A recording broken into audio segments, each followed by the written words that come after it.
السلام علیکم۔ آج میں عزازیل ناول کی قسط نمبر 18 کے ساتھ حاضر ہوئی ہوں، تو چلیے آئیے قسط کا آغاز کرتے ہیں۔ سیاہ رات کی گہرائی سے پھوٹتی تاریکی ہر سو پھیلتی ہوئی محسوس ہو رہی تھی۔ وہ عشاء کے بعد سے ہی صوفیہ کے ساتھ گھر کی صفائی میں مصروف تھی۔ پہلے دونوں کمروں کی صفائی کی گئی تھی اور اب صوفیہ برآمدے کو جاڑ رہی تھی۔ وہ صفائی وجدان کے ساتھ ہی کیا کرتی تھی، لیکن چونکہ ابھی ان دونوں کی جانب گہری خاموشی پھیلی ہوئی تھی تو صوفیہ نے ہی نازنین کے ساتھ صفائی کرنے کو ترجیح دی، کیونکہ وہ کتنی ہی تھکی ہوئی کیوں نہ ہوتی، اسے اپنے کام خود کرنے کی عادت تھی۔ وہ ان کے لیے دوسروں کو آوازیں دینا بہت پہلے سے ہی ترک کر چکی تھی۔ صوفیہ برآمدے کو جاڑ کر صاف کر چکی تو وہ بھی کچن کو چمکا کر باہر چلی آئی۔ اب صرف کچا صحن اور داخلی روش ہی رہتی تھی۔ اب میں خود کر لوں گی امی، آپ جا کر آرام کریں۔ اس نے ان کے ہاتھ سے اونچی سی جھاڑو لے کر ایک جانب رکھ دی تھی۔ صوفیہ سے بھی تھکن کے باعث زیادہ کام نہیں ہو پا رہا تھا۔ شوگر جیسے مرض نے ان کے اندر موجود تمام اعضاء کی طاقت کو کھینچ لیا تھا۔ سر ہلا کر وہ غسل خانے کی جانب بڑھی تو نازنین نے ڈھیلے پڑے جوڑے کو دوبارہ سے باندھ کر قدم کچے صحن کی جانب بڑھائے۔ پہلے کیاریوں کی صفائی کی، پھر بیسن دھویا، شیشہ صاف کیا۔ وہ اخبار سے شیشہ رگڑ رگڑ کر ابھی صاف کر ہی رہی تھی کہ اسے کسی کا عکس اس شیشے میں نظر آیا۔ وہ وجدان تھا، پژمردہ اور کمزور سا، اس کی سیاہ آنکھوں میں ترہم سا ابھرا تھا۔ وجدان چند قدم چل کر قریب چلا آیا، پھر اس سے ایک فاصلے پر ٹھہر بھی گیا۔ اس کا ہاتھ جو رک گیا تھا ایک بار پھر سے چلنے لگا۔ پھپھو! اس کی آواز بیٹھی ہوئی تھی، یوں گویا وہ چیخ چیخ کر رویا ہو، یا پھر شدید گھٹن کے باعث اس کی آواز حلق میں ہی کہیں دم توڑ گئی ہو۔ اس کا ہاتھ ایک بار پھر سے رک گیا تھا۔ کیا میں تھوڑی سی بات کر سکتا ہوں آپ سے؟ کتنا اجنبی سا انداز ہو گیا تھا اس کا، بالکل غیروں والا۔ یہ تو اس کا وجدان نہیں تھا، کیونکہ اس کا وجدان تو کبھی بھی ایسا نہیں تھا۔ سن رہی ہوں۔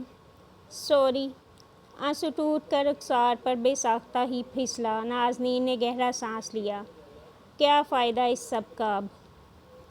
میں نے بہت زیادتی کر دی آپ کے ساتھ۔ پھر اب کیا چاہتے ہو تم مجھ سے؟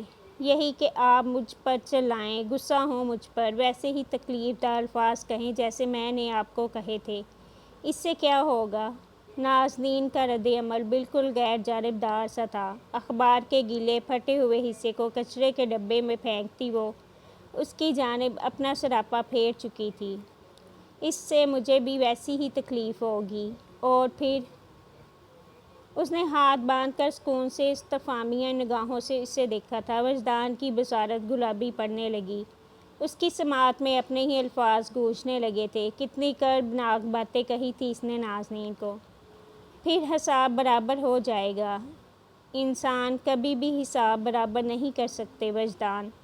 حساب صرف اللہ برابر کر سکتا ہے۔ انسان کے حساب کتاب میں سروائیورز زندہ رہ جاتے ہیں، جو اس چکر کو دوبارہ سے شروع کرتے ہیں۔ کیا تم نے نمل نہیں پڑھ رکھا؟ ایک سوالیہ سا ابرو اٹھایا۔ ایک کتاب حقیقی زندگی کا مقابلہ کیسے کر سکتی ہے پھپھو؟ ویسے ہی جیسے ایک حقیقی زندگی کسی کتاب سے میل کھا سکتی ہے۔ آپ الفاظ کے ساتھ ہمیشہ اتنی زیرک کیوں رہی ہیں؟ میں نے کہا کہ مجھے میرے عمل کی سزا ملنی چاہیے، پھر ایسے وقت میں آپ مجھے نمل کا حوالہ کیوں دے رہی ہیں؟ جو کچھ میں نے کہا اس کا بدلہ لوٹا دیں، یہی اس بات کا واحد حل ہے۔ وہ اسے چند پل بالکل خاموش آنکھوں سے دیکھتی رہی تھی۔ یہی فرق ہے تم میں اور مجھ میں وجی۔ اس نے بہت دنوں بعد آج اسے وجی کہا تھا۔ وجدان کے بھاری کندھوں سے بہت سا بوجھ سرکنے لگا تھا۔ وہ اس سے اتنا ناراض نہیں تھی جتنا وہ سوچ رہا تھا۔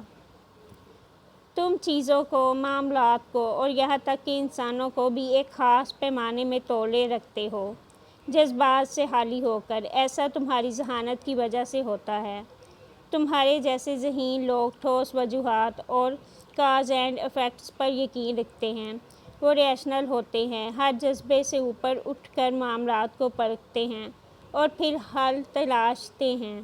تمہیں لگا کہ تمہارے عمل کا ایک ہی خمیازہ ہو سکتا ہے کہ میں تمہیں بھی ویسا ہی بدلہ لوٹاؤں، تمہارے ساتھ ویسا ہی کروں جیسا تم نے میرے ساتھ کیا۔ وہ ٹھہر گئی تھی، وجدان بھیگی پلکوں پر سجے بہت سے آنسو سمیٹے اسے نرمی سے بولتا ہوا دیکھ رہا تھا۔ انسان ایسے کام نہیں کرتے وجی۔ وہ آہستگی سے قدم اٹھاتا اس کی جانب بڑھ رہا تھا۔ وہ وہی کمزور سا بچہ بن گیا تھا جسے نازنین نے انگلی پکڑ کر چلنا سکھایا تھا۔ انسان کاز اور افیکٹس کے طے شدہ اصولوں پر نہیں چلتے، انسانوں کے معاملات پیچیدہ ہوتے ہیں۔ تم سے بدلہ لینے پر جتنی تکلیف تمہیں ہوگی شاید اس سے کہیں زیادہ تکلیف کا شکار میں ہو جاؤں۔ پھر اب یہ تو کوئی بدلہ نہ ہوا۔ پھر وہ بہت نرمی کے ساتھ اس نے وجدان کی نگاہوں کے سامنے چھائی غلط فہمی کی دھند کو ہاتھ بڑھا کر صاف کر دیا تھا، بالکل ویسے ہی جیسے وہ ہمیشہ کیا کرتی تھی۔ میں کیا کروں پھپھو، مجھے بہت ڈر لگ رہا ہے۔ اس کی آواز کانپ رہی تھی۔ پھپھو کے ہوتے ہوئے کس چیز سے ڈر لگ رہا ہے تمہیں؟ اس نے ہاتھ آگے بڑھا کر اس کے سر پر آہستگی سے پھیرا تھا۔ وہ آستین سے آنکھیں رگڑنے لگا۔ نازنین نے اس کا ہاتھ آنکھوں سے ہٹا کر اپنے دوپٹے سے اس کی آنکھیں صاف کی تھیں۔ میں خود کو نہیں روک پا رہا ہوں، مجھے خود سے ڈر لگ رہا ہے۔ آپ مجھے معاف مت کریں، میں نے اگر پھر سے وہی سب کیا تو آپ کبھی میری شکل بھی نہیں دیکھیں گی۔ وہ ہچکیوں سے رونے لگا تھا۔ 19 سالہ معصوم سا وجدان اس کے سامنے آج بھی بچوں کی طرح رو رہا تھا۔ اس نے اندر بڑھتی گھٹن کو بمشکل گہرا سانس لے کر خود سے دور کیا تھا۔ اس کے گھرانے سے یہ ذہنی اور نفسیاتی مسائل جانے کب ختم ہونے والے تھے۔ کوئی بات نہیں، پھپھو تمہیں ہمیشہ معاف کرے گی۔ ہر دفعہ تو ہر کوئی معافی کے لائق نہیں ہوتا نا پھپھو۔ خون پانی سے زیادہ گاڑھا ہوتا ہے وجی۔ یہ انسان سے وہ فیصلے کروا لیتا ہے جو کبھی انسان کرنے کے بارے میں سوچ بھی نہیں سکتا۔ پھر گہرا سانس لے کر اس کا چہرہ دونوں ہاتھوں میں تھام کر اونچا کیا۔ اس کی آنکھیں زخمی تھیں اور نازنین کی پرسکون۔ کھانا کھایا ہے؟ وجدان نے چہرہ ایک بار پھر سے گردن جھکا کر سر نفی میں ہلایا تھا۔ اچھا میرے ساتھ صفائی کرواؤ، پھر مل کر کھاتے ہیں، ٹھیک ہے؟ اس نے جھکا سر ہی اس بات میں ہلایا تھا۔ نازنین کو بے ساختہ ہی اس پر پیار آیا۔ اچھا اب یہ کیاریوں کی مٹی برابر کرو، پودوں کے جلے ہوئے حصوں کو ان سے علیحدہ کرو، انہیں پانی دو اور پھر دور سے کھڑے ہو کر ان پر نظر ڈالو۔ یہ ایک طرح کی تھیراپی ہوگی تمہارے لیے۔ وہ آنکھیں رگڑ کر اگلے ہی پل جھک گیا تھا، پھر مہارت کے ساتھ مٹی برابر کرنے لگا۔ نازنین اسے گردن جھکا کر اداسی سے تک رہی تھی۔ یہ بچہ اسے اپنی جان سے بھی زیادہ عزیز تھا۔ وہ اسے کھونے کے خیال سے ہی مردہ ہونے لگتی تھی۔ کچے صحن والے گھر کے مکین ایک بار پھر سے ایک دوسرے کے لیے معاون ثابت ہوئے تھے، کیونکہ وہ سب ہی اپنی اپنی جگہ زخمی تھے، وہ سب ہی اپنی جگہ مانسٹر تھے۔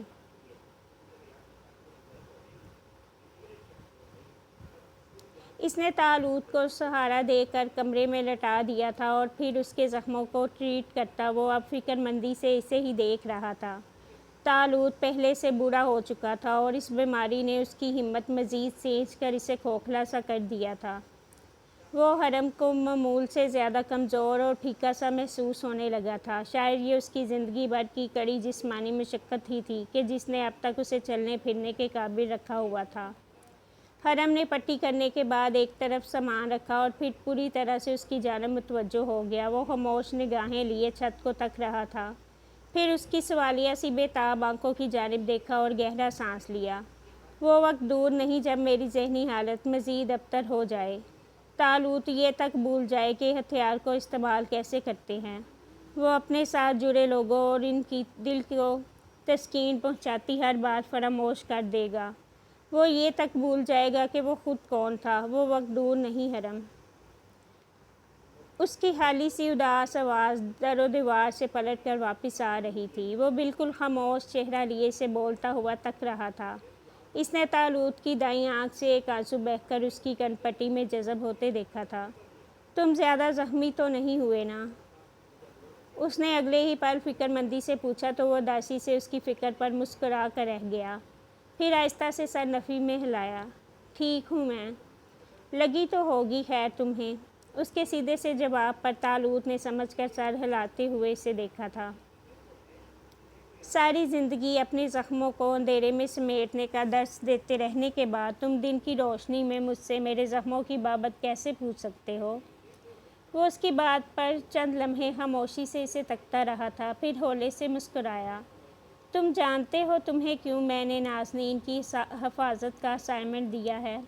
اس نے چونک کر طالوت کی جانب دیکھا تھا۔ اس کی آنکھیں اب کے ٹھنڈی تھی۔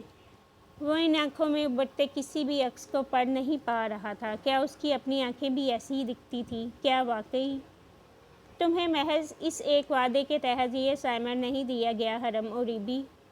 اتنے بڑے فیصلے کبھی بھی ایسی کمزور وجوہات کے تحت نہیں لیے جاتے۔ وہ آنکھیں پھیلائے اسے تک رہا تھا۔ اس کا جسم ساکت ہو گیا تھا اور نگاہوں میں تجسس سا بھر گیا۔ پھر تم اس جانب دیکھ نہیں پائے نا؟ دیکھو، میرے اندازے تمہارے بارے میں آج بھی درست ہیں۔ وہ کیا وجہ تھی طالوت؟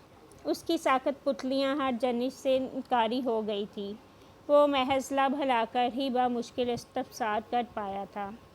تم جذباتی طور پر اس معاملے میں کمزور تھے حرم۔ تمہیں ہم نے استعمال کیا ہے۔ کیا میٹامورفوسس کا نام سنا ہے تم نے؟ وہ سانس روکے طالوت کو دیکھے گیا۔ اس کے چہرے پر ابھری ٹھنڈی سی مسکراہٹ نے حرم کی ریڑھ کی ہڈی سنسنا دی تھی۔ ایک ہی تخیل کی عکاسی ہر کردار اپنے ہی رنگ میں کرنے کا عادی تھا۔ انسان کی نفسیاتی اور ذہنی کمزوری کے باعث جو تبدیلی اس میں وارد ہوتی ہے وہ اسے حتمی شکل دیتی ہے۔ تم ہمیشہ سے خوف زدہ تھے۔ تم اس وعدے کے ٹوٹنے سے خوف زدہ ہو گئے تھے۔ ہم نے تمہارے خوف کو استعمال کیا اور تمہیں اس اسائنمنٹ کا اہم جز قرار دیا۔ کیا کہا تھا تم نے کہ انسان بے خوف ہو کر کام تب کیا کرتے ہیں جب وہ خوف کے ایک گہرے سمندر کو پار کر آئے ہوں؟ تمہارا جواب غلط تھا حرم، تم غلط تھے۔ اس کی ٹھنڈی آواز اب کے کھردرے سے لہجے میں ڈلنے لگی تھی۔ وہ سفید چہرے لیے اسے تک رہا تھا۔ انسان بے خوف ہو کر تب کام کیا کرتے ہیں جب وہ اس خوف کے دوبارہ غالب آ جانے سے خوف زدہ ہوں۔ تم اپنے اوپر حاوی ہوتے اس خوف سے خوف زدہ تھے، اسی لیے تمہیں یہ کام دیا گیا تھا، کیونکہ تمہاری جذباتی اور نفسیاتی کیفیت کا ایک بہت بڑا عنصر اس کیس پر اثر انداز ہونے والا تھا۔ کوئی بھی اس قابل نہیں تھا کہ تمہارے علاوہ اس کیس کو سولو کر سکتا۔ ہم ذہنی اور جسمانی طاقت لا سکتے تھے، لیکن ہم ان کے اندر اس جذباتی کیفیت کو کیسے ابھار سکتے تھے؟ اس کی آنکھوں میں گلابی سی تکلیف ابھری تھی۔ تم مجھے استعمال کر رہے تھے اب تک۔ ہاں، استعمال ہو رہے تھے تم۔ اور وہ کون ہے جس نے تمہیں یہ سب کرنے کا حکم دیا ہے؟ 3 دروازوں کے باہر، دیوارِ گریا تلے مقید ہے تمہارا خزانہ۔ کیا تم اس کی بات کر رہے ہو؟ وہ مسکرایا تھا۔ حرم پلکیں نہیں جھپکا سکا۔ اسے اپنا سانس تک رکتا ہوا محسوس ہو رہا تھا۔ تم ملے ہوئے ہو اس کے ساتھ؟ طالوت کا چہرہ سنجیدہ ہو گیا تھا، پھر اس نے ہولے سے نفی میں سر ہلایا۔ حرم کے چہرے پر خاموش سی ناسمجھی ابھری۔ جیسے تم میرے ماتحت ہو، ایسے ہی میں بھی کسی کا ماتحت رہ چکا ہوں۔ مجھے زندہ رہنے کے لیے اور تمہیں زندہ رکھنے کے لیے اس سے روابط رکھنے ہی تھے۔ کون ہے وہ؟ وہ یکدم ہی اپنی جگہ سے اٹھ کھڑا ہوا تھا۔ اس کے رگ و پے میں طیش لاوا بن کر دوڑ گیا تھا۔ کیا ذرا بعد میں ہوا واقعہ اس کی ذہنی اذیت کے لیے کافی نہیں تھا کہ وہ اپنے ہی استاد کے ہاتھوں استعمال ہو کر اپنی بچی ہوئی زندگی کو بھی کسی کی خاطر زنگ لگا رہا تھا؟ اس کے اندر اپنے ساتھ ہوئے استحصال پر غصہ سا ابھر گیا تھا۔ مجھے بتاؤ، کون ہے وہ؟ اس کی آنکھیں سرخ ہو رہی تھیں۔ طالوت کو سرتاپا خاموشی کی ایک لہر نے جکڑ لیا تھا۔ وہ اب اس کے بستر پر دونوں ہاتھ رکھ کر جھکا سرخ آنکھوں سے اسے تک رہا تھا۔ جیسے ہی میرے منہ سے اس کا نام آزاد ہوگا، اسی لمحے مجھے مار دیا جائے گا حرم۔ یہ وہ قیمت ہے جو ایک ایجنسی سے وابستہ گن مین کو چکانی ہی پڑتی ہے۔ وہ آہستگی سے سیدھا اٹھ کھڑا ہوا تھا۔ بے یقینی تھی۔ یہ چھمبا تھا۔ یہ جاوید کا بیک اپ پلان ہے جو تمہیں سولو کرنا ہے۔ میں اس سے زیادہ کچھ نہیں جانتا، یہ ایک پہیلی ہے جو تمہیں سلجھانی ہے، یہ نازنین کی امانت ہے جو تمہیں اس تک پہنچانی ہے۔ اس کی خیانت تمہارے لیے توق ثابت ہوگی۔ حرم 2 قدم پیچھے ہٹا تھا۔ میں تم لوگوں کے ہاتھوں مزید استعمال نہیں ہو سکتا، میں ابھی کے ابھی اس اسائنمنٹ سے ریزائن کرتا ہوں۔ تم نہیں کر سکتے۔ طالوت نے اس کے ارد گرد بچھائے جال کی آخری ڈوری کھینچی تھی۔ وہ بے یقینی سے ابرو سکیڑے اسے دیکھ کر رہ گیا تھا۔ تمہیں چنا ہی اس لیے گیا تھا تاکہ تم اس سے کبھی انکار نہ کر پاؤ۔ تم کبھی اس کام سے نہیں مکر سکتے، تم سے انکار کی اجازت اور صلاحیت دونوں سلب کر لی گئی ہیں۔ دروازے کی چوکھٹ پر بے یقینی سے کھڑا، وہ بستر پر دراز مسمحل وجود سے اٹھنے والے انکشافات کی تاب نہیں لا پا رہا تھا۔ وہ اب تک استعمال ہو رہا تھا، اس جیسا ذہین، شاطر اور انتہائی محتاط انسان کسی کے ہاتھوں اتنے لمبے عرصے تک استعمال ہوتا رہا تھا۔ کیا ایسا ممکن تھا؟ اس کے ارد گرد اچنبھا سگڑنے لگے۔ تم میری تربیت محض اس ایک انسان کے بولنے پر کر رہے تھے۔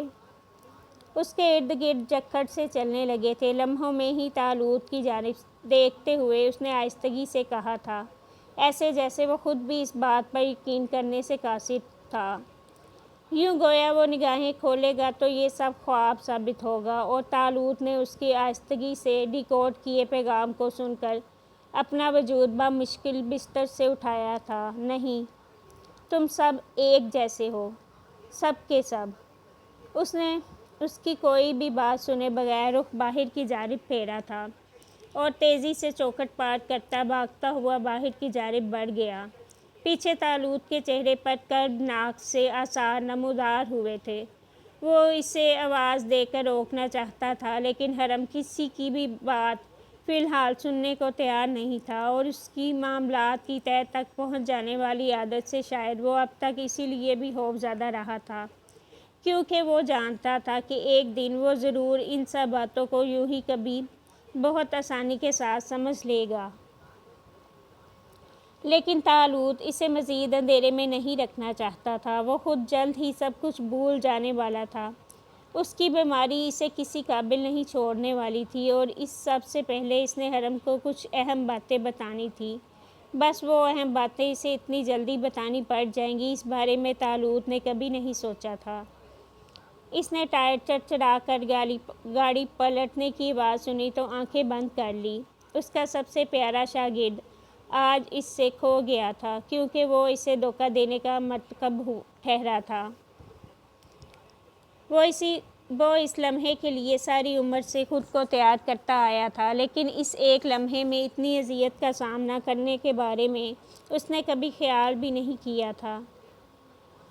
دوسری جانب حرم کے چہرے پر پہاڑوں کی سی سختی کے ساتھ زخموں کے آثار بھی بخوبی دیکھے جا سکتے تھے، کیونکہ اسے آج چوٹ وہاں سے آ لگی تھی جہاں سے اس نے کبھی چوٹ لگنے کا تصور تک نہیں کیا تھا۔ اسی پہر زاویار دوسرے کمرے سے نکل کر طالوت کے کمرے میں چلا آیا تھا۔ پھر وہ اس کے سرہانے خاموشی سے آ بیٹھا، ٹھیک وہیں جہاں کچھ دیر پہلے حرم بیٹھا ہوا تھا۔ طالوت نے گردن پھیر کر اس کی جانب دیکھا تو تکلیف مزید گہری ہونے لگی۔ وہ اب دوبارہ کبھی واپس نہیں آئے گا۔ اس کے اندر درد سا پھیلنے لگا تھا۔ زاویار نے گہرا سانس لیا اور پھر ہاتھ آگے بڑھا کر اس کی ادھری بینڈیج درستی سے باندھی۔ وہ کبھی بھی ایک جانب کی کہانی سننے کے بعد دوسری جانب کی کہانی سننے کا عادی نہیں رہا ہے طالوت۔ تمہیں اسے یہ سب بتانے سے پرہیز کرنا چاہیے تھا۔ میں عنقریب سب کچھ بھولنے والا ہوں۔ میں اس کے ساتھ اتنا بڑا ظلم کر کے اس دنیا سے نہیں جانا چاہتا تھا۔ وہ اس کے جواب پر تلخی سے مسکرایا تھا۔ ہم سب بیک وقت ظالم اور مظلوم ہوتے ہیں طالوت۔ ایسا ممکن نہیں کہ انسان ان 2 دائروں سے آزاد ہوئے بغیر اس دنیا سے رخصت ہو جائے۔ اپنے اعمال کا بوجھ تو بہرحال ہر صورت ہی برداشت کرنا ہوتا ہے۔ اس نے اٹھ کر کھڑکی کا پردہ برابر کیا اور پھر طالوت پر اس کا لحاف درست کرتا باہر کی جانب جو ہی بڑھنے لگا تو اس کی آواز پر ٹھہر گیا۔ کہاں جا رہے ہو؟ وہ رک سا گیا تھا، پھر خاموش سی قطعی آنکھوں سے سامنے دیکھا، گہرا سانس لیا اور گردن ذرا ترچھی کر کے تالوت پر ایک نگاہ ڈالی۔ اسے ایسے نہیں چھوڑ سکتا، وہ زخمی ہوتا ہے تو خود کو مزید تکلیف دیتا ہے۔ اس کی خاموش آواز میں نہ ہی ازلی غصہ ہلکورے لے رہا تھا اور نہ ہی ان کے مابین پلتی چپکلش کا کوئی شائبہ موجود تھا۔ وہاں صرف فکر تھی، صرف پرواہ تھی۔ کب تک یوں اس کا پیچھا کرتے رہو گے تم؟ نفرت کرتا ہے وہ تم سے۔ کسی غلط فہمی کا شکار مت ہونا تالوت، کیونکہ میں بھی اس سے اتنی ہی نفرت کرتا ہوں جتنی وہ مجھ سے کرتا ہے۔ اس نے بے تاثر سا کہہ کر قدم تیزی کے ساتھ باہر کی جانب بڑھائے تھے۔ تالوت نے اپنا تھکا سا سر تکیے پر گرا دیا تھا۔ سیاہ رات پوری طرح پگھلنے لگی تھی۔ ابیحا پہلے سے خود کو خاصا بہتر محسوس کر رہی تھی۔ بہت دنوں بعد آج وہ یوں اپنے کمرے سے باہر نکل کر سب کے ساتھ لاؤنج میں آ بیٹھی تھی۔ شارٹ پنک سی شرٹ کے ساتھ چست ٹائٹ زیب تن کیے وہ بڑے دنوں بعد موڈ میں لگ رہی تھی۔ شائستہ نے اس کے کھلے کھلے سے انداز کو دیکھا تو پرسکون سانس خارج کیا۔ وہ خود بھی سرخ ساڑی کے ساتھ متناسب میک اپ اور نفاست سے بندھے جوڑے میں بالوں کو گوندے کہیں جانے کے لیے تیار لگ رہی تھی۔ ابھی موم تھوڑی دیر کے لیے ہی شرکت کر رہی ہیں پارٹی میں کیونکہ تمہارے ڈیڈ کی بزنس ڈیلنگز کے لیے اس گیدرنگ میں شرکت کرنا بہت اہم ہے۔ اسی لیے چندا مجھے تمہیں کچھ دیر کے لیے چھوڑ کر جانا ہوگا، لیکن میں جلد ہی آنے کی کوشش کروں گی۔ وہ اس کے بالوں پر بوسہ دے کر اپنی اونچی ہیلز کی ٹک ٹک کے ساتھ وہ باہر کی جانب بڑھ گئی تھی۔ ابیحا نے اس کے جاتے ہی ایک کڑوی نگاہ داخلی دروازے پر ڈالی اور پھر استزادہ سر جھٹک کر چہرہ دوبارہ پھیر لیا۔ وہ پتھریلی روش پر قدم دھرتی آگے بڑھ آئی، پھر ابرو سے ڈرائیور کو اشارہ کیا تو وہ دوڑتا ہوا کار کی جانب چلا آیا۔ رمیز اپنی کار میں سفر کرنے والا تھا کیونکہ اس کا وجود شائستہ کو ایک پل بھی برداشت نہیں تھا۔ کار میں بیٹھ کر اس نے پش سیٹ سے ٹکائی اور پھر اپنے چمکتے آئی فون کی اسکرین نگاہوں کے سامنے کی۔ اس کی نگاہیں طرح دار تھیں۔ نقوش معمولی ہونے کے باوجود بھی دن رات کی محنت سے پرکشش معلوم ہوتے تھے اور چہرے پر جمی میک اپ کی تہوں تلے اس کا مکروہ چہرہ وضاحت سے اپنے نقوش قائم کیے ہوئے تھا۔ چند نمبرز ڈائل کر کے اس نے اسمارٹ فون کو نزاکت کے ساتھ کان پر لگایا تھا۔ کچھ گھنٹیوں کے بعد دوسری جانب سے فون اٹھا لیا گیا تھا۔ شجاع نسیم، اس نے پرسکون سی ہلکی آواز میں کہہ کر آگے والے کو مخاطب کیا تھا۔ دوسری جانب سے شناسائی سی ابھری تھی۔ اس کے نقوش میں کڑواہٹ سی گھلنے لگی، دل میں پکتی نفرت جیسے کچھ اور گہری ہو چلی تھی۔ نازنین انصاری، اس نے محض اتنا ہی کہا تھا اور پھر فون کان سے ہٹا لیا، بالوں کو نزاکت سے کندھے پر جھٹک کر موبائل کی اسکرین کو نگاہوں کے سامنے کر کے سیاہ کر دیا۔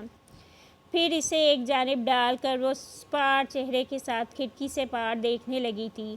جو اس کے گھرانے کی جانب نکاح کرے گا، اس کا انجام وہ خود طے کرے گی، بنا کسی انجام اور نتائج کے خوف کھائے بغیر۔ وہ خاموشی سے گاڑی حرم کی گاڑی کے پیچھے دوڑا رہا تھا۔ اس کی توقع کے عین مطابق وہ کسی بھی جانب جائے بغیر اپنے اپارٹمنٹ چلا آیا تھا۔ اس نے ایک فاصلے سے اسے کار سے اتر کر اپارٹمنٹ کی جانب بڑھتے ہوئے دیکھا تو گہرا سانس بھر کر رہ گیا۔ وہ بہت سپاٹ اور زخمی لگ رہا تھا۔ زاویار چند لمحات کے لیے بالکل خاموشی سے گاڑی میں بیٹھا رہا۔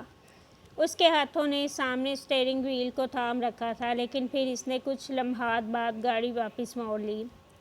وہ دونوں ایک دوسرے کو پسند نہیں کرتے تھے تو بہتر یہی تھا کہ وہ اس کے سامنے کم سے کم ہی جاتا۔ اس نے گاڑی کو اسپتال کے راستے پر ڈال دیا۔ وہ ابھی محض روبینہ سے بہت ساری باتیں کرنا چاہتا تھا، یہ جاننے کے باوجود بھی کہ وہ اسے ان باتوں کے جواب میں اجنبیت کا ہی سامنا کرنا تھا۔ کچھ چیزیں انسان کے بس سے ہمیشہ باہر رہا کرتی ہیں۔ رات کے آخری پہر کے باعث وجدان اس کی گود میں سر رکھے سو گیا تھا۔ اس نے آنکھیں جھکا کر اسے دیکھا۔ اس کی آنکھوں کے نیچے گہرے گڑھے بخوبی دیکھے جا سکتے تھے۔ اسے بجی کو ایسے دیکھ کر دکھ ہوا تھا۔ اس سب میں اس بچے کا آخر کیا قصور اس سب میں اس بچے کا آخر قصور ہی کیا تھا؟ اس کے رد عمل پر اس نے اسے تھپڑ کیسے مار دیا تھا؟ کیا اس کے پاس جواز تھا کہ ان سب مظالم کا باعث کے بعد بننے کے بعد کسی کو مورد الزام ٹھہرانے کا؟ وہ اسے اپنے بستر پر لٹا کر اس کا لحاف درست کرتی کمرے سے باہر چلی آئی تھی۔ رات کا تیسرا پہر چل رہا تھا۔ سردی اس پہر کچھ زیادہ ہی محسوس ہو رہی تھی۔ اس نے بھی قدم کچے صحن کی جانب پھیرے اور پھر وضو بناتی صوفیہ کے کمرے میں چلی آئی۔ وہ بھی مصلے پر بیٹھی اپنے تہجد پڑھنے میں مشغول تھی۔ اس نے ان کے برابر ہی اپنا جائے نماز بھی بچھا لیا۔ کچھ دیر بعد وہ دونوں اپنی نمازوں سے سلام پھیرنے کے بعد خاموشی سے بیٹھی انگلیوں پر تسبیحات گن رہی تھی۔ میرے خواب میں روبی آئی تھی نازو۔ صوفیہ کی دھیمی سی آواز پر اس نے ناسمجھی سے چہرہ ان کی جانب پھیرا تھا۔ دوپٹے کی تہوں کے ہالے میں قید اس کا چہرہ دمک رہا تھا۔ روبی خالہ؟ اس کے پوچھنے پر انہوں نے اداسی سے سر اس بات میں ہلایا تو وہ گویا گہرا سانس لے کر سیدھی ہو بیٹھی۔ ہم اپنے ہی مسائل میں الجھے ہوئے ہیں۔ کتنا وقت ہو گیا ان سے ملے ہوئے؟ بہت رو رہی تھی وہ۔ میں ایک دم پریشان ہو کر اپنی نیند سے جاگی ہوں۔ دل بہت گھبرا رہا تھا تو سوچا تہجد ہی پڑھ لوں، لیکن مجھے صبر نہیں آ رہا۔ ہمیں اس سے ملنے جانا ہی چاہیے نازو۔ اس نے سوچتے ہوئے آہستہ سے اس بات میں سر ہلایا تھا۔ روبی صوفیہ کی خالہ ذات تھی۔ صوفیہ کے خاندان میں مزید کوئی بھی موجود نہیں تھا۔ دودیال میں محض ان کے والد ہی اکلوتے تھے اور ننیال کی جانب سے بس ایک خالہ ذات تھی۔ صبح چلیں گے ان سے ملنے۔ میری یونی کی بھی چھٹی ہے اور وجدان بھی گھر پر ہی ہوگا۔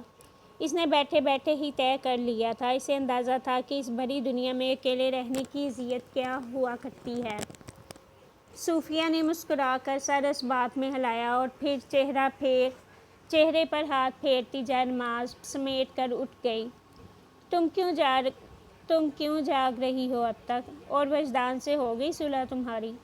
اس سے صلح کیے بغیر میں زندہ کیسے رہ سکتی ہوں بھلا؟ ہو گئی ہے صلح، اور محترم اسی صلح جوئی کا فائدہ اٹھاتے ہوئے میرے بستر پر سو چکے ہیں۔ اسی بات پر صوفیہ ہنستی تھی۔ اس کے اپنے چہرے پر بھی مسکراہٹ پھیلی ہوئی تھی۔ پھر وہ کمرے کی بتی گل کرتی اپنے پیچھے دروازہ بند کرتی باہر نکل آئی۔ صحن میں لگے تخت پر آ بیٹھی۔ اس کا دل جانے کیوں گھبرا رہا تھا۔ حرم بالکل اندھیرے میں بیٹھا خاموش نگاہیں لیے سامنے دیوار کو تک رہا تھا۔ اس نے اندھیرے میں ڈوبے اپارٹمنٹ کو روشن کرنے کی زحمت بھی نہیں کی تھی۔ زاویار اپنی ماں کا ہاتھ تھامے اسے اپنے رخسار تلے رکھے اداسی سے انہیں دیکھ رہا تھا۔ ان باتوں کا کیا فائدہ جن کے جواب سننے کے لیے اس کے کان تک ترس جایا کرتے تھے۔ نازنین نے ہاتھ میں پکڑا موبائل نگاہوں کے سامنے کیا۔ جانے کیوں رات کے اس تنہا پہر میں اسے حرم بے ساختہ یاد آیا تھا۔ اسے حیرت بھی ہوئی کیا وہ ٹھیک تھا، لیکن اس کے پاس تو حرم سے رابطہ کرنے کا کوئی ذریعہ بھی نہیں تھا۔ اسے اس کا نمبر لے لینا چاہیے تھا، لیکن ابھی اگر وہ اسے فون کرے گی تو بھی کہے گی کیا؟ کیوں فون کیا تھا؟ اس نے گہرا سانس لے کر اپنے گرد شال سمیٹی اور اٹھ کھڑی ہوئی۔ پھر آگے بڑھ کر آسمان سے برستی ہلکی کو محسوس کرنے لگی۔ حرم نے اسی پہر اپنی جیب سے تتلی والا کی چین نکال کر نگاہوں کے سامنے کیا تھا۔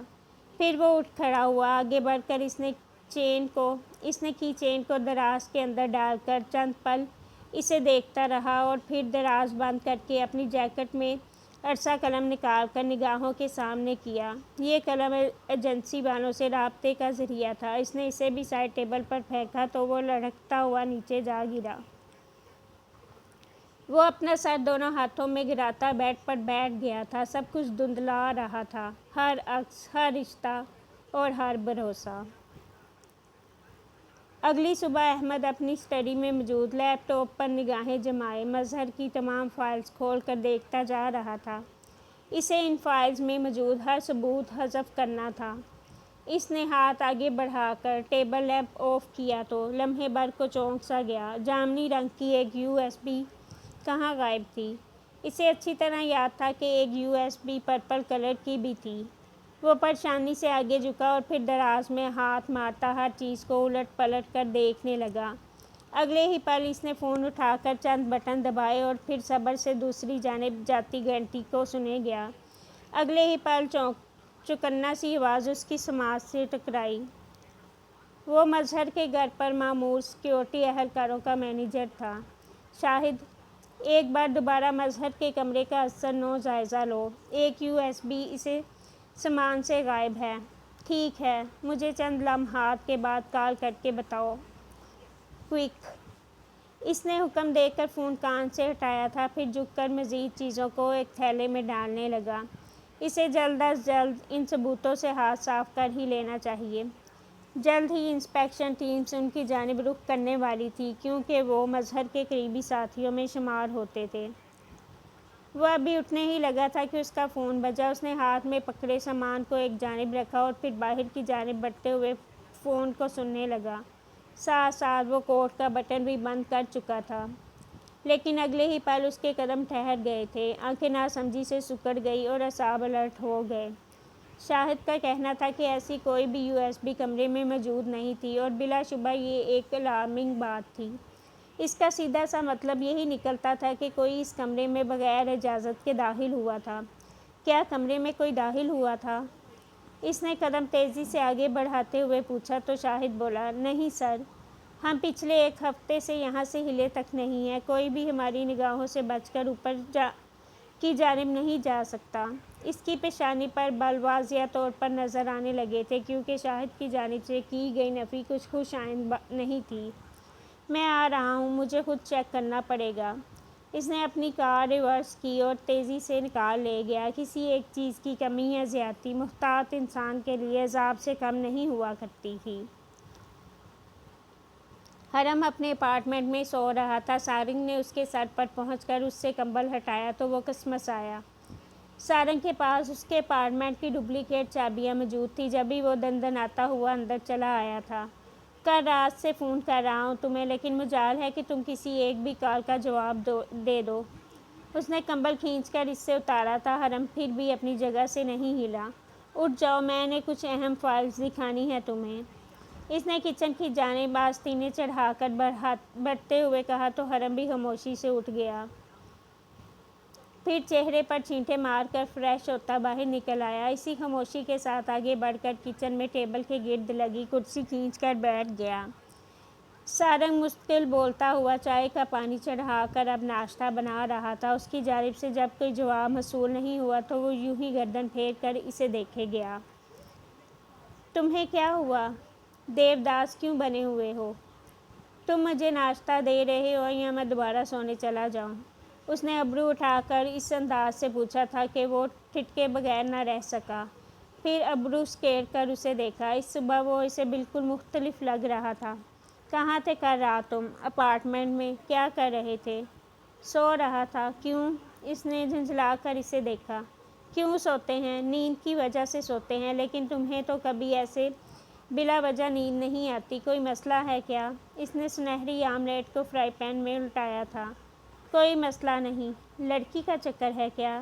رازداری سے پوچھا تو حرم نے ضبط سے اس کی جانب دیکھا۔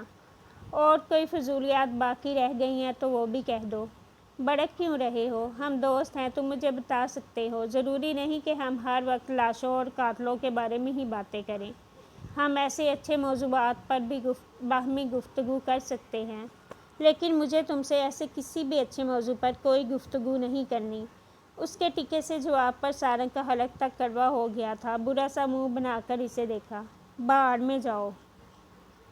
اگلے ہی پل اب وہ ٹیبل پر اس کے سامنے ناشتہ لگا رہا تھا۔ اپارٹمنٹ آملیٹ اور تازہ چائے کی مہک سے مہکنے لگا تھا۔ جینز اور سفید بٹن شرٹ پر سویٹر پہنے وہ عجیب سا لگ رہا تھا۔ حرم نے ایک نگاہ اس کے حلیے پر ڈالی، پھر خود کو چہرہ جھکا کر دیکھا۔ بیزار اور منحوس حلیہ ہو رہا تھا اس کا۔ مظہر کی کاروباری سرگرمیوں کے بارے میں جو فائلز میرے پاس موجود ہیں، اسے دیکھ کر ہمیں کیس کے ساتھ بہت مدد مل سکتی ہے۔ ہم یہ کیس نہیں سلجھا رہے، اس نے آرام سے کہہ کر سارنگ کی تیزی سے چلتی زبان روک دی تھی۔ اس کی سبز آنکھیں بے یقینی سے پھیلی تھیں۔ کیا کہا؟ میں نے کہا ہم اب مزید اس کیس کو سالو نہیں کریں گے۔ میں ریزائن کر چکا ہوں اس اسائنمنٹ سے۔ لیکن کیوں؟ اس کے لیے حرم کا ایسا جواب بالکل غیر متوقع تھا۔ وہ سیدھا ہو بیٹھا، پھر ہاتھ آگے بڑھا کر چائے کا کپ تھام لیا۔ گرم گرم بھورا مایا اس کے حلق میں اترنے لگا تھا۔ وہ اس نرم گرم سے حرم سے بہت مختلف لگ رہا تھا، سپاٹ اور تلخ سا۔ میرے اپنے ریزنز تھے، میں طالوت کو بھی بتا چکا ہوں۔ اب ہم اس موضوع پر مزید کوئی بھی بات نہیں کریں گے۔ اس کے دو ٹوک سے انداز پر سارنگ بونجھتا رہ گیا تھا۔ یہ وہی حرم تھا جو اس سے کیس کو سولو کرنے کے لیے مار رہا تھا، اور اب اسے اس کا رویہ سمجھنے میں دقت ہو رہی تھی۔ جاتے ہوئے دروازہ بند کرتے جانا۔ اس نے کپ خالی کر کے ٹیبل پر رکھا اور خاموشی سے اٹھ کھڑا ہوا۔ ناشتہ جوں کا توں رکھا ہوا تھا اور سارنگ اب تک بے یقین نگاہیں لیے اسے جاتا ہوا دیکھ رہا تھا۔ احمد مظہر راحت کے گھر میں بنے کنٹرول روم میں کھڑا چھوٹی بڑی سکرینز پر نگاہیں مرکوز کیے ہوئے تھا۔ اسے سی سی ٹی وی فوٹیج کے ذریعے ہی کچھ پتہ چل سکتا تھا۔ یکایک ریکارڈنگ سیاہ ہو گئی، یوں گویا لائٹ چلی گئی ہو۔ وہ یکدم چونکا، پھر جھک کر ماؤس سے ویڈیو ذرا پیچھے کی، حیرت سے چہرہ شاہد کی جانب پھیرا۔ یہ ایک دم سے سارے کیمرے کیوں بند ہو گئے تھے؟ شاہد نے ناسمجھی سے اسکرین کی جانب دیکھا اور کچھ یاد آنے پر بتانے لگا۔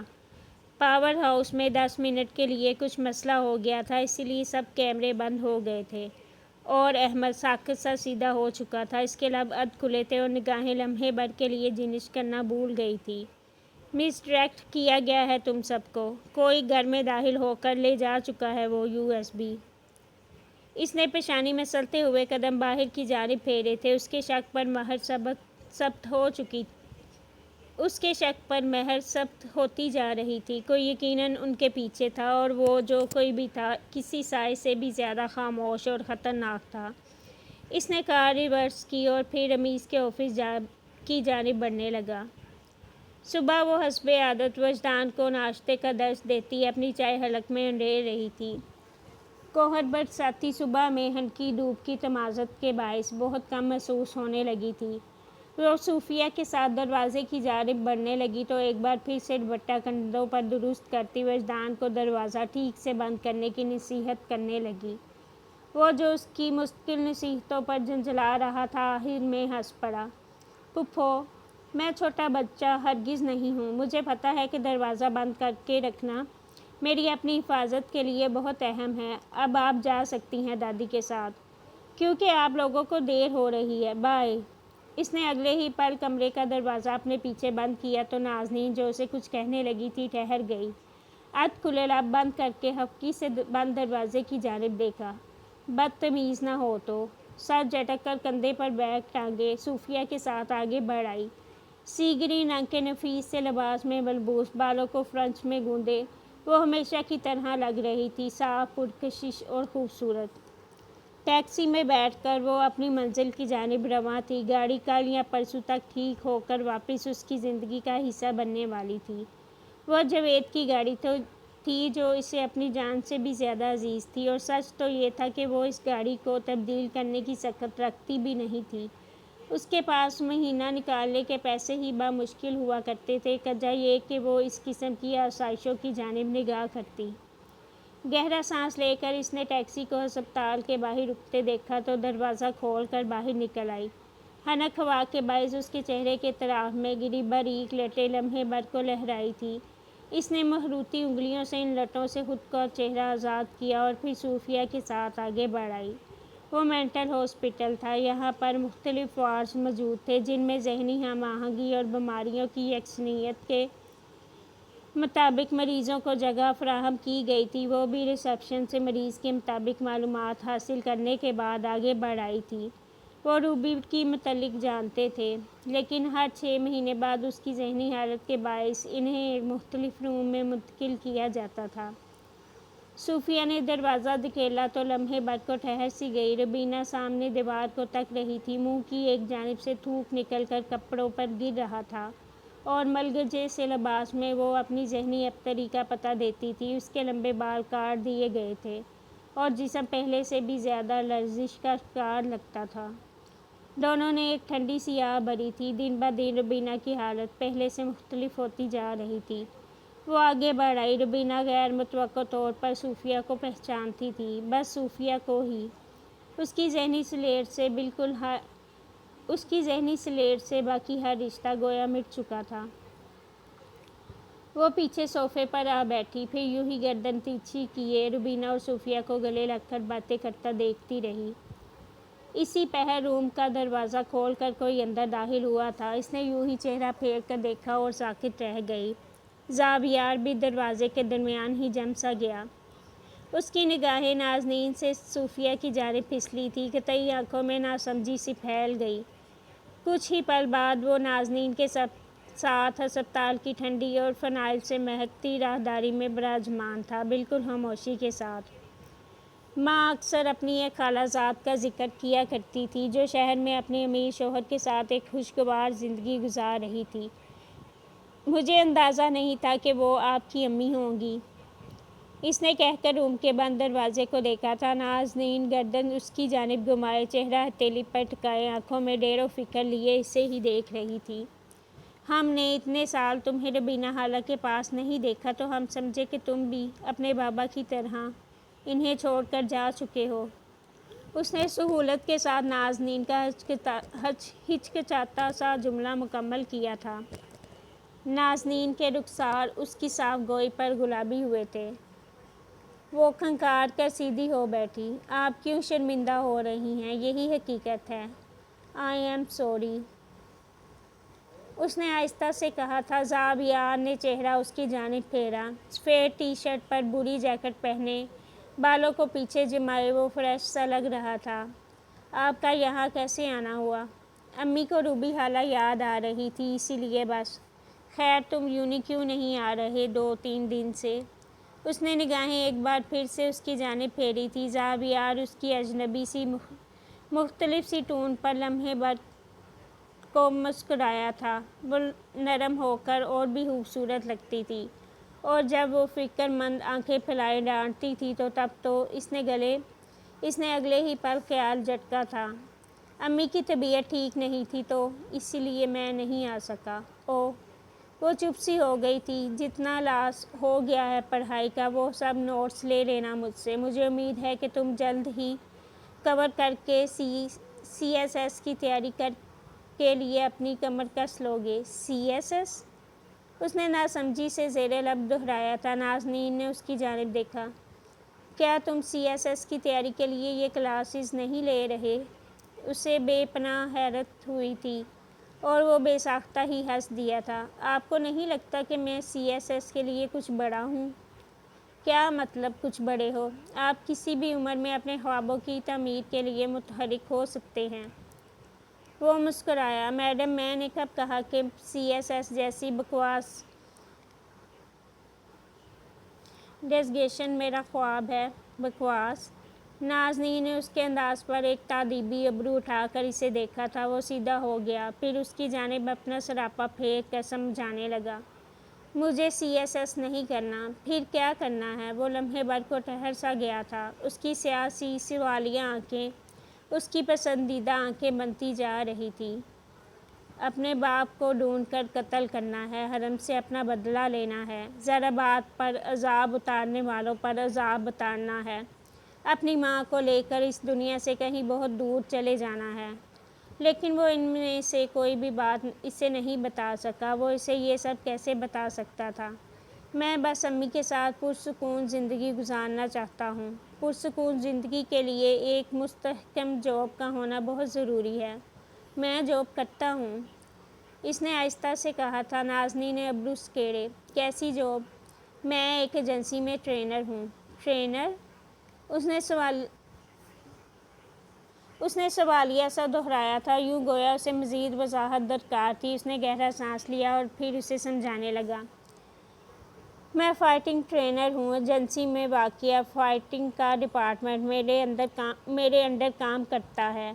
آپ مجھے اس کا مینیجر سمجھ لیں، اور یہاں رہتے ہوئے میں پڑھائی صرف اس لیے کر رہا ہوں تاکہ میرا وقت ضائع نہ ہو۔ اس کی بات سن کر نازنین کے لب او میں سکڑے تھے۔ ابھی اس کی جگہ حرم ہوتا تو اتنے جھوٹ بولتا کہ اللہ مان۔ لیکن زاویار کو جھوٹ بولنا اور اسے سنبھالنا بہت گراں محسوس ہوتا تھا۔ وہ سچ بول کر اکھاڑ لو جو اکھاڑنا ہے والا بندہ تھا۔ جھوٹ کے ساتھ بقول اس کے بہت خواری تھی، بیک وقت بہت سی باتیں سنبھالنی پڑتی تھی۔ اداکاری جھوٹ بولنے کا اہم عنصر تھا اور اسے اداکاری سے نفرت تھی۔ جب بھی تم نے اس دن فصیح کے 14 طبق روشن کر دیے تھے، او گاڈ، جب بھی تم اسے اٹھا کر پھینک رہے تھے۔ اسے یکدم جیسے ساری کہانی سمجھ آ گئی تھی، وہ بس گردن جھکا کر مسکرایا۔ جی روبی خالہ تمہارا انتظار کر رہی ہوں گی، ہمیں اندر جانا چاہیے۔ وہ اٹھ گئی تھی لیکن زاویار اپنی جگہ سے اٹھ نہیں سکا۔ اس کے مسکراتے چہرے پر یکدم سایہ سا لہرایا تھا۔ نازنین نے اسے ناسمجھی سے دیکھا اور پھر آہستہ سے اس کے برابر بیٹھ گئی۔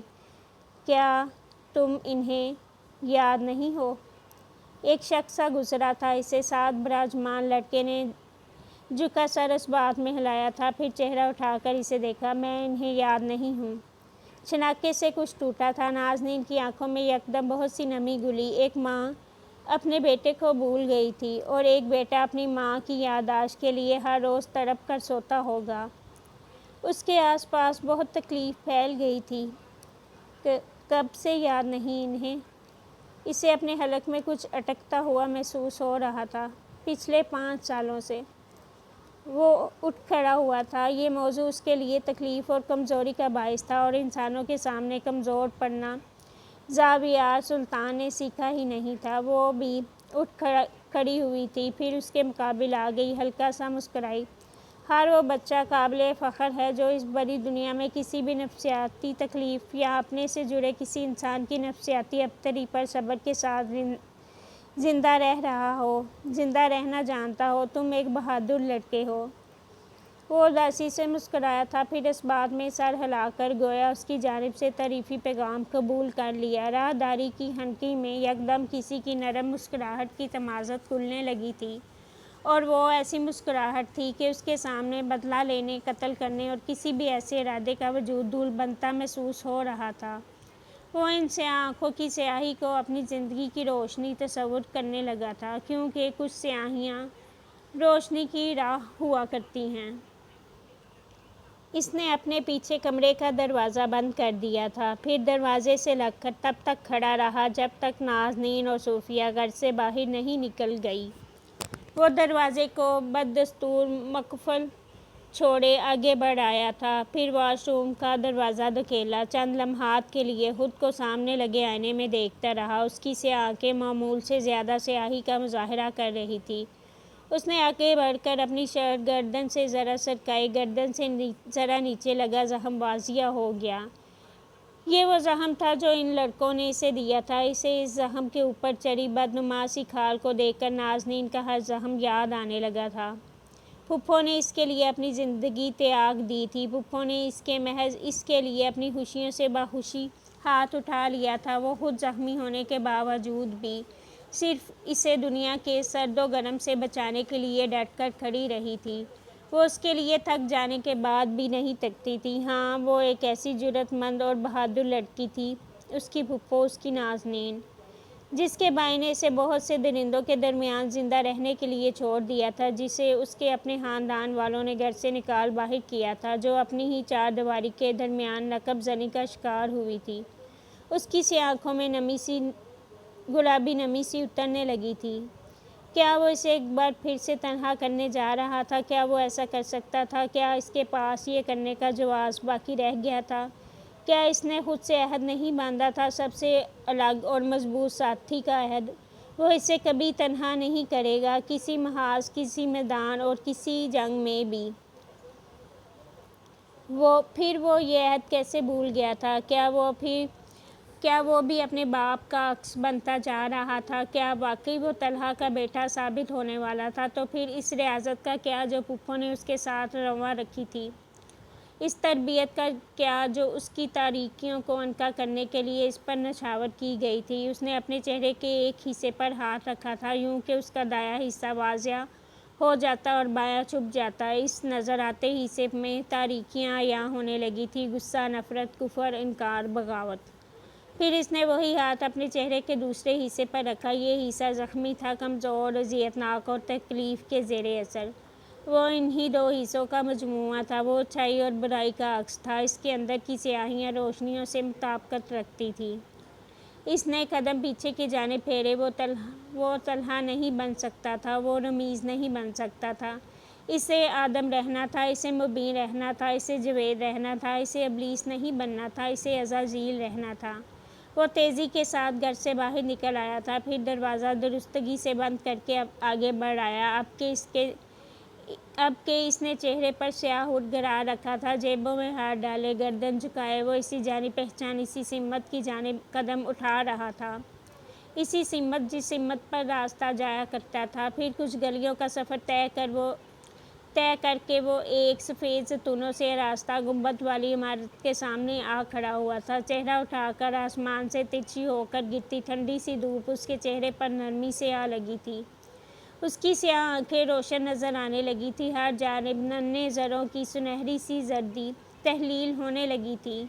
اس نے قدم آگے بڑھائے، اس کے قدم ہلکی سی لرزش کا شکار تھے، وہ مسجد میں داخل ہونے کے بعد سر نہیں اٹھا سکا، اس میں سر اٹھانے کی ہمت نہیں تھی۔ ٹھنڈے ٹائلز والی پرسکون سی مسجد اس پہر خالی پڑی تھی، ظہر کی نماز میں وقت تھا اور محض مؤذن ہی مسجد کے خاطب کرتے ہوئے نظر آ رہا تھا۔ اس نے تھوک نگلا اور پھر چند قدم چل کر آگے بڑھ آیا۔ شیشے کے بہت سے دروازے ایک ساتھ لگے ہوئے تھے، اندر نماز پڑھنے کی ایک وسیع سی جگہ بھی مختص تھی۔ اس نے ایک دروازہ دھکیلا اور پھر اندر چلا آیا، چہرہ گھما کر سب سے سنسان حصے کی جانب دیکھا اور پھر چند لمحات بعد وہ دوزانوں ہو کر بیٹھا دکھائی دے رہا تھا، اس کے چہرے پر ہوڈ آگے تک گرا تھا اور چہرہ جھکا ہوا تھا۔ پھر اس نے سر اٹھایا، گیلی آنکھوں سے سامنے نظر آتی دیواروں کو دیکھتا رہا۔ اس نے دونوں ہاتھوں کی انگلیاں باہم پھنسا کر ہاتھ بلند کیے تھے۔ میں مانسٹر نہیں بننا چاہتا، اے اللہ۔ اس کے ارد گرد پھیلی ہے سیاہی جیسے گلنے لگی تھی، شیطان کا سیاہ چہرہ مزید سیاہ ہو گیا تھا، اس کی دعا نے بہت بلندی پر کہیں سب کچھ ہلا دیا تھا۔ ایک عزازیل ابلیس بن جانے سے پناہ طلب کر رہا تھا، وہ آخر رمیز جیسا کیسے ہو سکتا تھا؟ میں کبھی بھی مانسٹر نہیں بننا چاہتا تھا، میرا انجام، میرا اختتام اور میرا انت کسی سیاہ جہنم میں مت کرنا، اے اللہ۔ اس کی گلابی آنکھیں دیکھ کر ترس آتا تھا، وہ ایک بچہ تھا۔ میں اپنے بابا جیسا نہیں بننا چاہتا، میں کسی مچھلی کے سیاہ شکم میں قیامت تک زندہ نہیں رہنا چاہتا، میں عزازیل رہنا چاہتا ہوں، میں آدم کی نیک اولادوں میں اپنا شمار چاہتا ہوں۔ اس کی گیلی آواز میں ایک بار پھر سے لرزش در آئی تھی، مجھے شیطان بننے سے بچا لینا، اے اللہ۔ خالی پڑی ٹھنڈی سی مسجد میں وہ گردن جھکائے، ہاتھ باہم پھنسائے، ایک اب تک عزازیل رہنے کی دعا کر رہا تھا، کیونکہ کچھ شیطان بہت طاقتور ہوا کرتے ہیں، انہیں محض خدا کی جانب سے آ گئی مدد ہی روک سکتی ہے۔ اوکے جی، یہ تھی آج کی ایپیسوڈ اور ہوتی ہے اگلی ایپیسوڈ میں ملاقات۔ رکھے دعاؤں میں یاد۔ اللہ حافظ۔